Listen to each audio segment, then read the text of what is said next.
So there's an old man, white guy, and he's dying of cancer. But he's also the foremost transplant surgeon in the world. Great. So he comes down to his basement where he's got some stuff set up, and he's got a cage. Who's in the cage? Two-headed gorilla. Oh, what? And he's like, excellent. The experiment is working. He's Dr. Kirshner. He has a whole center called like the Kirshner Transplant Center, and he's overseeing these surgeries. Now the old white guy, he's back at the hospital, and he's saying that he read the papers of the most brilliant surgeon he's ever come across. He's also a genius of transplants. He's like, this guy's work is so good, I just told them to hire him. We don't even interview this guy. Okay. We need him here at the Kirshner Institute of Transplants. Can't wait to meet this guy. So excited. This guy comes in, he's black. And immediately Dr. Kirshner's like, fuck. Oh, no. He's like, I should always look at him first. I just remembered I hate black people. Oh, no. Dr. Kirshner is a racist as shit. God damn it, Kirsch. So racist. Kirsch. He's like, he's just like, ugh, yuck. Oh, no. He's like, there are black surgeons? He's making this face like he smells a fart. Oh no. The fart of his own racism. He's like, actually, you know what? Now that I think about it, we're not hiring anybody. And he's like, is it because I'm black? And he's like, well, I mean, and he's like, actually, we don't need anybody to sweep up the lab or whatever. And he's like, I'm the most brilliant scientist. Like all of a sudden he forgot who he is. When he's like, you have to hire me. I see what's going on here. You have to hire me. I have a contract. And he's like, okay, fine, we'll hire you. Okay, so then Desmond is like, he's like the head of surgery, this younger doctor named Desmond, middle-aged. And Desmond comes over, and this is when Kirshner's like, he's gotten worse. And he shows him racist or cancer. Oh, okay. And racism. Okay. He's got both pretty bad. And he's like, according to these x-rays, you're racist as shit. Your lungs are full of racism. He's like, if you just stop being racist, this will go away. And he's like, well, I'm not going to stop. Fuck you. Let's do more surgery. Let's cut my head off. What if it turned out he was dying of racism? And he's in like a tent. And they're like, just stop believing it. Just stop it. And he's like, no, cut my head off. I got a whole thing planned. Just stop thinking it. Think better thoughts. And he'd be like, no, fuck you. You're gay. I'm not gay. He's like, what are you talking about? He's like, you think thoughts of love. I'm gonna keep being racist and cut my head off. I'll show you Norwegians. He hates everybody. You would say that, you Norwegian fuck. He's like, okay, so I've perfected the technology. Here's how it works for some reason. Is you cut someone's head off, who's dying, in this case Kirshner, put it on a new body, and then you got to give it like a month to adjust, and then you cut off the original head. Oh. So now that's what and then they show the monkey. The monkey's got a new head. Okay. It had to have two heads for a little bit, and then they cut off the original head. Now you got new head, old body, monkey's chilling. So then they're like, okay, we need to find a body for this guy. And then Desmond talks to the lieutenant governor, and the governor is like, okay, I like this. Here's what we're going to do. We got a bunch of guys on death row. So we're going to take the guys who are going to get killed anyway and ask them if they want to donate their body to science and say, this will give you an extra 30 days. Because you have two heads for 30 days. Oh, all right. And then we'll cut off the criminal head. So we cut to death row. Got this guy's coming down. He's doing the walk to the electric chair. Yeah. This guy, our new friend. And he's really holding it to the last minute. He's really putting off, because he waits till he's sitting down in the chair. He's this black guy. And he sits down in a chair, in the electric chair. And they're like, do you have anything to say before we kill you? And he's like, well, I guess I'll do the experiment. Now that I'm here in the chair. His name is Big Jack. He's a big guy. All right, Big Jack, you're in. So Big Jack, they go to the operation, and Big Jack's just like, as he's going out, he's like, another 30 days. Oh, and Big Jack keeps saying, I'm innocent. My girlfriend is going to prove I'm innocent. So another 30 days is all I need. Oh, okay. So I got 30 days to prove my innocence. Yeah. So they take the head off the white guy, they put it on the black guy, and the white guy wakes up before the black guy, and he's like, my body feels amazing. Oh. He's like, I feel so strong. And he's like, he looks at his hand and he goes, is this a joke? Like, he doesn't freak out. He just kind of looks upset. He's like, God damn it.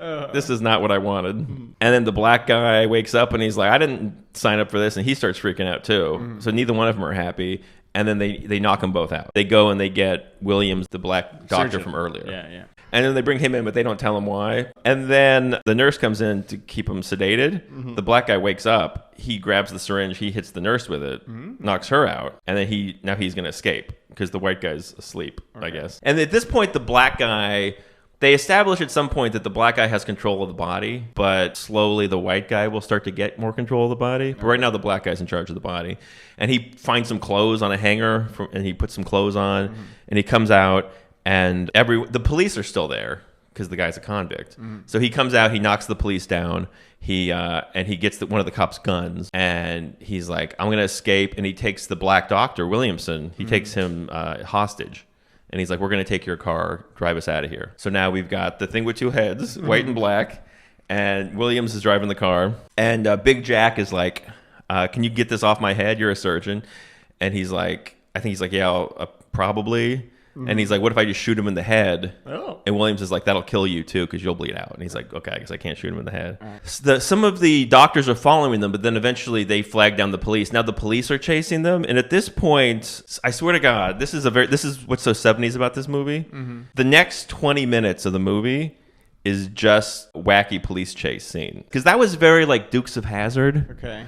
In the 70s, they loved nothing more than a cop car crashing and the cop getting out and going, dag nabbit, and like hitting his hood like, you've done it again, you Duke boys. It's the Dukes of Hazzard, but with a guy with two heads. Yeah. Literally a third of the movie is cop cars crashing into each other. Okay. So first they're driving, then they get a flat tire, then they start running, and they come across I guess you call it like a dirt bike. It's like motorcycles, like motocross. Okay. It's this big dirt bike race. And then one guy sees the thing with two heads and leaves his bike. And then this is when now there's even more. Now it becomes the thing with two heads with Dr. Williams on the back. They're just doing a motocross race. Okay. They're just dirt biking, and the cops are chasing them, and they're jumping over things, and there's cool music, and cops keep wrecking. It's kind of like they set up a movie. This is like one of the great misdirects in film. Like I was thinking about how The Matrix was like, what if you were in a simulation? Okay. And the answer that movie gives is Karate in the Rain. You know what I mean? This movie says, what if a white racist and a black guy had to live in the same body? Answer, Demolition Derby. And it goes on for so long. But it ruled. By the way, it ruled. It made me forget that racism existed. When you're watching cars smash into each other, you forget about racism. And then while he's sleeping, the white guy's awake, and he realizes that he's now developed the ability to control the black guy's body. And then the black doctor's like, you know what? I think he's innocent too. I'm gonna take the head off. And this is when the old white head takes control, punches the black doctor, punches the black head. Oh no! Now he's in control, baby. He's driving the car. He goes back to his lab. He gets ready to cut the head off. Then the good doctor, he figures out what's going on. He gets the girlfriend. They rush in. They stop him. And then it cuts to Desmond, the head surgeon. He runs in with the nurses. The head surgeon. The head surgeon. Yeah. He runs in with the nurses, and we see that the old man's head is just there by itself, being kept alive by tubes. And he's like, they took my body. Bring me a body, Desmond. Really, and then this is what's so funny about it. Then they cut to a car, right? And it's the black doctor, Big Jack, and his wife or girlfriend, and they're smiling, and on the radio is, oh, happy day. And then the credits roll, and you're like, we did it. And then a second later, you realize they didn't do anything. Nothing changed. The racist guy is still racist, and the guy who was wanted for murder, he never proved his innocence. There was never a scene where he proved his innocence. It just ends with them singing along to the radio in the car. And I think that's the brilliance of this movie, is they set up a situation where a white guy and a black guy would have to learn to love each other and work together and solve racism for their own benefit, and they just don't do it. In real life, nobody changes. Yeah. That's the message of this movie, is in real life, the evil guy stays evil, and the good guy who's fucked by the system stays fucked by the system. Yeah. The point of this movie is, white or black, the only time any of us really feel alive is when we're running from the police. The past was doing its best. That's the theme song. Leave them alone. Leave them alone. Leave them alone. They were doing their best.